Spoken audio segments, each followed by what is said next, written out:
So there's been a lot to talk about this playoff series, Boston versus the Sixers, but there's one note I really want to touch on with you guys, and that is, do you think Markelle Fultz not playing at all in this series is affecting his mental state? Because you look at it before, there's been this huge debate that the Sixers got one taken over, got the wool pulled over their eyes by Boston with Danny Ainge taking Tatum over Markelle Fultz. And I still think it's no. Tatum's been nothing less than spectacular. And when you go see him play out there, it kind of makes you wonder, like, if we had drafted him, would he be having the same effect on our team? He wouldn't be sitting out. He'd be helping us win this series, so on and so forth. But then you look at it, there was a situation last night when Ben Simmons wasn't playing well at all. Didn't have a great game, or a series for that matter. But 4 minutes left, Brett decides to go to Ben Simmons. And why is that? It has to do with his mental state. Because if Ben sat there and didn't play the rest of the game, you definitely have to think it would weigh on his mind. It would affect his play. He would think, well, if I'm not good enough to be in here, I'm the first overall pick. I've come in here and I've almost averaged triple-double for the season, and now the coach is not playing me in crunch time. That's going to weigh on a young kid's mental state. And then you look at Markelle Fultz, who has not contributed at all, and is it affecting him? I don't think it is, especially after the whole thing with him having a whole issue with the Sixers organization and going off with his trainer, having private workouts with him and not feeling on the Sixers with his injury, so on and so forth. But you got to wonder if, Fultz was out for 68 games. Is he sitting there thinking, I'm the first overall pick, I should be getting at least some minutes to prove myself, to show that I can really affect this game, that I could contribute just like Tatum is? Well, I would just like to come here and sit and say, I don't think it is. I don't think Markelle is feeling that way. I would hope he wouldn't. I think he figures he's 19 years old. He didn't get to play barely any of the season. He's still got fresh legs. He has fresh legs, but he still, can't contribute in such a crucial playoff setting. I mean, you can go in and kill it in high school, kill it in college, which he did. His team wasn't that successful in Washington, but you got to figure, you come in here, the top overall pick, you haven't played for 68 games, and you're still trying to learn things. And this is crucial for not only the coach and the organization, but for your development as well. And I think the best thing for Markelle was, yeah, he got some playing time towards the end of the season, which is great, but the best thing for him now is to sit and learn. I mean, not everybody's so great learning right on the job, and I think Markelle's sitting here because we also have Ben Simmons, who's a rookie, essentially, because he didn't get to play at all this year. So you got a lot of guys and a lot of pieces that are sitting here that are all doing this for the first time. The same with Joel Embiid. Yeah, he's a 4-year pro, but this is all their first time around, getting their feet wet. And in the biggest games of their lives, this is the second round playoffs. Sixers haven't been here in so long. So for them to be able to just not go with Fultz, and I want to see Fultz out there, there's no doubt about it, but I understand why Brett Brown is going with TJ McConnell, and I'm hoping that Markelle Fultz understands why he's not getting any playing time. Now, maybe if we do go up big in the series, Markelle gets thrown in there just for some garbage time minutes. But are we weighing too much on these kids to where the fact that you're worried about their mental state to where they're not getting any playing time, if it's going to affect them later on in their career? And if Brett Brown didn't put Ben Simmons in there last night, then it for sure would have had an effect on him for the rest of the series. There's no doubt about it. But in crunch time, you want to have your stars in there.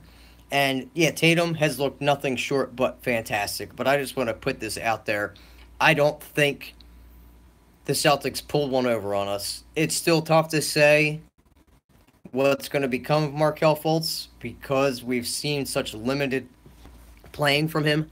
And you look at Tatum, and he's played the entire season. He looks great. He looks like a pure scorer.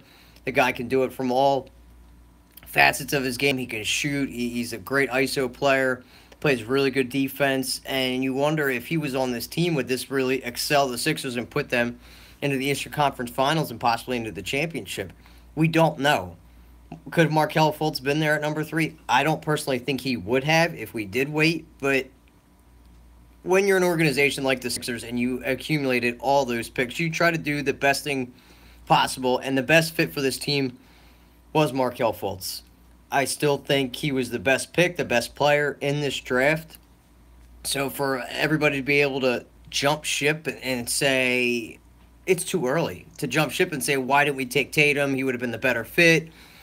He's the best player out there on the court. Da, da, da, da, da. You don't know. Sometimes it's just players going into certain situations that fit a system, and in Brad Stevens' system, Tatum is a beast. I was a huge fan of Tatum coming out, and if we were to sit there at 3 and Markelle did go to number 1 to the Celtics, and we would have took Tatum, I would have been fine with it. But for us to be able to make that move and, shit or get off the pot, which we did, you still have to go up and get the best player. Markelle Fultz can score on all 3 levels.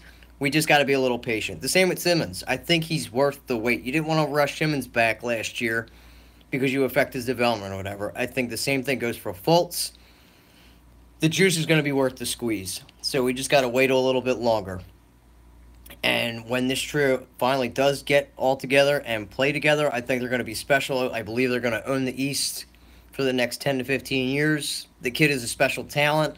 It's just going to take some time. And I don't know why everybody expects him to come in here and drop 25 points just because he was a number 1 overall pick. It doesn't happen that way, especially all the time, You get spoiled. You look at Kobe when he first was in the NBA. He didn't do that. It took a while for him to develop.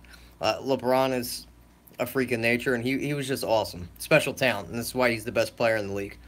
But I think a lot is put on these kids because they've come straight literally from some out of high school, and then you do the one-and-dones now with college that you don't take into consideration what they're going through. I mean, it's a huge change. You got all this money, you got all this pressure on you to do your job, and then if you don't get playing time, it's going to affect you mentally. So, I feel like these kids have to have a good head on their shoulders and have a good coach to be able to guide them so it doesn't affect them.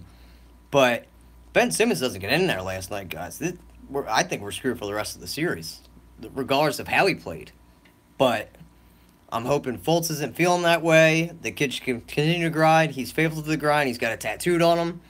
And he's going to get his chance when it's best deserved. But I think he's under Brett Brown's wing. And I believe the vets in there, especially like a great presence like J.J. Redick, can explain to him what's going to be going on. You got to have great veteran leadership in there. And I think he's in the right situation. And we're going to freaking own the East for the next 10 years. So we're down to 0-2. That's fine. We're going to tie it up here when we play tomorrow night. It's going to be a fun game tomorrow.